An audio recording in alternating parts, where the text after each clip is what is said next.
कैसा लगा जी। आपको आकर? क्या बदलाव?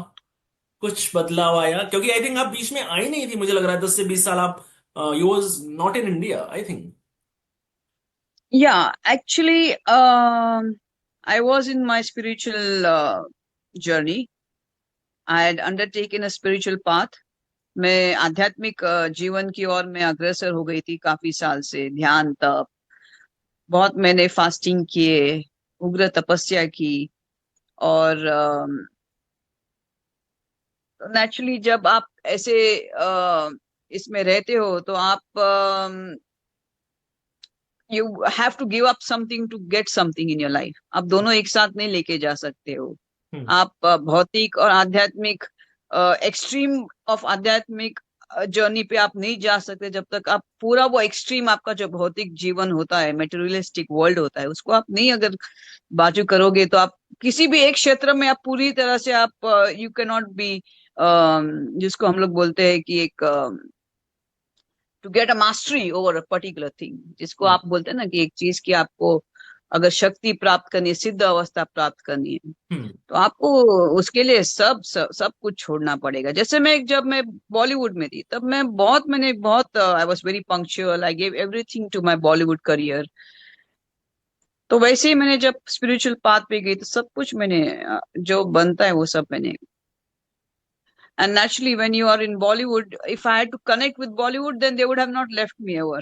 They would आपको have pulled me कि आज ये है या आज ये फिल्म की ऑफर करनी है या ममता जी आपके साथ अभी आप ही लोग देखो मैं आ गई, कितने सारे लोगों ने मेरे इंटरव्यू लिया, अभी काफी और हैं जो इंटरव्यू चाहते हैं मेरे। तो ऐसा एक क्षण नहीं होगा अगर आप बॉम्बे में आप रहोगे और आप चाहोगे कि आप पूर्ण तरह आप आध्यात्मिक जीवन में आप दे पाओगे। आपको होने नहीं देंगे, आपको कुछ ना कुछ निमित्त करके बाहर निकालेंगे, आ जाओ इधर है इधर उधर है, चले आज पार्टी या सेलिब्रेशन है, you know how it is. लेकिन ममता जी, अध्यात्म की तरफ रुख क्यों? इसका कारण क्या? क्या बॉलीवुड से मोह भंग इसका एक मेन कारण? नहीं, मोह भंग तो मैं नहीं कहूंगी। मोह भंग करना ये नहीं होता है, हर चीज की एक पूर्णता होती है। इवन जब आप बॉलीवुड में रहते हो, मैंने सब कुछ देख लिया था काफी फटाफट, मेरी फिल्में चली बहुत हम्म। जल्दी, मुझे सुपरस्टारडम प्राप्त हो गया काफी। मैंने 50 से 100 कॉन्सर्ट्स किए मैंने नेशनल इंटरनेशनल लेवल पे जाके, हम्म। और काफी लोगों से मिल चुकी हूँ मैं। हम्म। तो 3-4 बार मैं सुल्तान ऑफ ब्रुनाई के किंगडम में जाके आ चुकी हूँ। उसकी उनकी जो डॉटर है प्रिंसेस हमीदा है, वो मेरी काफी बड़ी फैन रह चुकी है। तो ऐसे 4 बार मुझे उनके वहां जाना पड़ा। तो ये सब देखा मैंने, अपने अंदर की एक मेटेरियलिस्टिक जो भूख होती है वो हम्म। खत्म हो गई थी, हम्म। तृप्त हो गई थी मैं। हम्म। तो अभी रह क्या गया था? भगवान।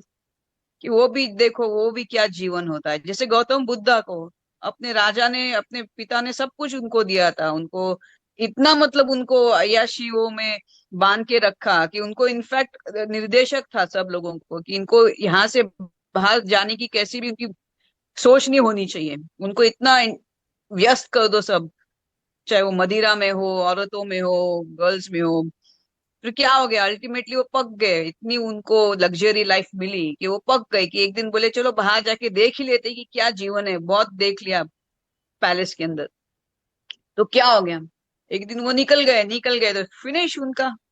बिकॉज जिसके लिए उनका जन्म हुआ था, उन्होंने देखा कि एक भूखा है, एक प्यासा है, एक बीमार है और एक मरा हुआ आदमी, ये 3 व्यक्ति उनके सामने आ गए। और उसके अंदर की प्रश्न शुरू हो गए कि मैं भी मरूंगा, मैं भी बीमार होऊंगा, तो किस चीज के लिए ये सब है? हम्म। तो जिसको वाकई जीवन बोलते हैं उसके और अग्रसर हो जाओ, और क्या है। अभी तो आप मेरा भी ऐसा ही पीछा हो गया। अभी आप किस किस से मिली मुंबई आकर? अपने को एक्टर्स किसी से मुलाकात नहीं हुई? मैं अभी नहीं मैं किसी से नहीं मिली, बिकॉज मैंने अभी तक उस चीज को लेके अभी ये यही नहीं किया कि मुझे बॉलीवुड में आना है जाना है, मुझे अभी ये सब चीज में नहीं आने का है। I am not into Bollywood, neither I have given a thought that I should be in Bollywood. But इसलिए मैंने अभी तक उस तरफ कोई झुकाव नहीं किया ना। मुझे ऐसे 2-3 मुझे ऑफर्स हो गए for making a biopic on me. तो अभी मैं उस ऑफर्स की और अभी मैं थोड़ा सोच रही हूँ क्या करने का, किसको चूज करने का, नहीं करने का, जो भी मुझे इंटरेस्टिंग हो जाएगा मैं शायद उसको पिकअप करूंगी। अभी बीते महीनों करण अर्जुन रिलीज हुई थी, जी अगर आपको पता हो तो कुछ रिव्यूज जी आपको जी। आए? क्योंकि आपका किरदार तो मुझे लग रहा है बाकी सारे एक्टर्स पर भारी था। नहीं नहीं, ऐसा कुछ नहीं होता है। ऐसा लोग बोलते हैं। वो समय था मेरा 1995 में, मेरी 7 पिक्चरें लगी थी, आंदोलन लगी थी, हम्म। काफी मेरी 7 8 फिल्म सब की सब चली। एक दौर होता है, एक समय होता है। हम्म। और I am very happy that कि डायरेक्टर्स गेव मी, जो भी मेरा काम मुझे दिया मैंने उनको ईमानदारी से, मैंने उसको, भारी वारी नहीं होता है, कभी कभी हो जाता है ऐसा। अब ममता जी, मैं एक सवाल आपसे जरूर, मेरे ये दिमाग में था कि मैं आपसे ये जरूर पूछूंगा कि करण अर्जुन का एक जो गाना था आपका, जी आप समझ गई होंगे मैं किसके बारे में बात कर रहा हूँ, छत पे सोया था बहनोई। तो उस हम्म टाइम इस गाने को लेकर के आपको नेगेटिव रिव्यूज मिले? क्योंकि उस टाइम इस डबल मीनिंग गाने का होना बहुत बड़ी बात थी। हम्म। नहीं, एक समय था। नहीं, इस पे मुझे नहीं मालूम था। मुझे इतना मालूम था कि राकेश जी ये पिक्चर देख रहे थे थिएटर के अंदर, फर्स्ट डे फर्स्ट शो। और मेरे और एक डायरेक्टर थे मिस्टर एन चंद्रा, उन्होंने मेरी फर्स्ट डे फर्स्ट शो जाके देख देख के आ गए। उस वक्त क्या था कि मैं काफी बिजी हो गई थी, मेरे पास काफी फिल्में उस वक्त होती थी। तो मुझे मेरी फिल्म, जब मैं बॉलीवुड छोड़ी मैंने, उसके बाद मैंने ये पिक्चर देखी करण अर्जुन। लेकिन मैंने फर्स्ट फोन कॉल किया एन चंद्रा को, मैंने कहा एन चंद्रा जी, कसं वाटलं पिक्चर माझं? तर मला म्हणतात, Mamata, you are, there are only two people got response in the theater. One is Shahrukh Khan's entry and one is your entry. हम्म। मतलब इतनी आवाज एक थिएटर में थी, क्योंकि एन चंद्रा जी वहां बैठे थे। तो वो बोलते सब, तुम्हारा जो एंट्री है कि मैं लात मारती हूँ एक आदमियों को, बिकॉज मेरे फादर होते हैं वो, मेरे लिए मतलब लड़के ढूंढते लेके आते हैं कि इससे शादी करो इससे। तो मेरा फर्स्ट एंट्री शॉट ये कि मैं उसको लात मार के बाहर निकाल देती हूँ। तो मुझे एन चंद्रा जी बोलते, जब तुमने लात मारी ना, बोलते सब सीटियां आती और सब पैसे उनके ऊपर ही गिर गए।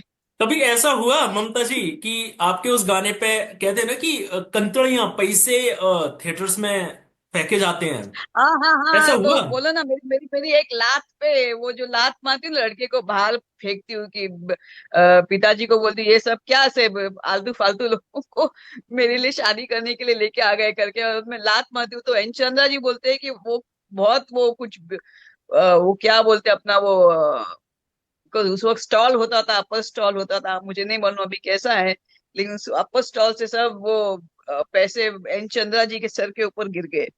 और फिर वो बोलते, वो जो ये गाना शुरू हो गया, ये जो आप बोलते राणा जी माफ कर दे, तो करना। बोलते कुछ सुनने, तो बोलते कुछ सुनने को नहीं हो रहा था थिएटर के अंदर, बोलते इतनी सीटियां, इतनी अभी मैडनेस भी, चल रही थी कि अभी कुछ भी आवाज ही नहीं शादियों आ में, रहा था। अभी भी शादियों में ये गाना चलता है, डांस करते हैं लोग, थिरकते हैं इस गाने पर, हाँ, महिला हो या या पुरुष हो। मेरे काफी 2 3 गाने मेरे पिक्चर्स के बहुत सुपर हिट हो चुके हैं। ये एक गाना है, और उस वक्त मुझे मीनिंग मीनिंग नहीं मालूम था, मैं यड़ी सी थी, तो मुझे सिर्फ वो ये था कि डांस क्या है, स्टेप्स क्या है, बाकी मुझे नहीं मालूम उसका मीनिंग क्या है। उसका राणा जी कौन, माफ कर देना। अभी मैं थोड़ा वो ध्यान व्यान करने के बाद थोड़ी मैं मैच्योर्ड हो गई, उस वक्त मैं थोड़ी बच्ची जैसी थी, तो मुझे नहीं मालूम उसका मीनिंग मीनिंग क्या होता था। मैं सिर्फ देखती थी मुझे क्या, मेरा क्या स्टेप है, क्या मूवमेंट है, बस वो करके मैं बैठ जाती थी, अभी मैं उसका थोड़ी होशियार हो गई, मेच्योर्ड हो गई, और मैं बोलती अरे अरे अरे क्या गाना है, क्या क्या वर्ड्स है, वाह वाह वाह ऐसा करती ममता जी, जाते जाते एक आखिरी सवाल, अब हम ये हूँ। उम्मीद करें कि 2025 में ममता हमको किसी फिल्म में नजर आने वाली? नहीं नहीं नहीं नहीं, वो तो नहीं होगा।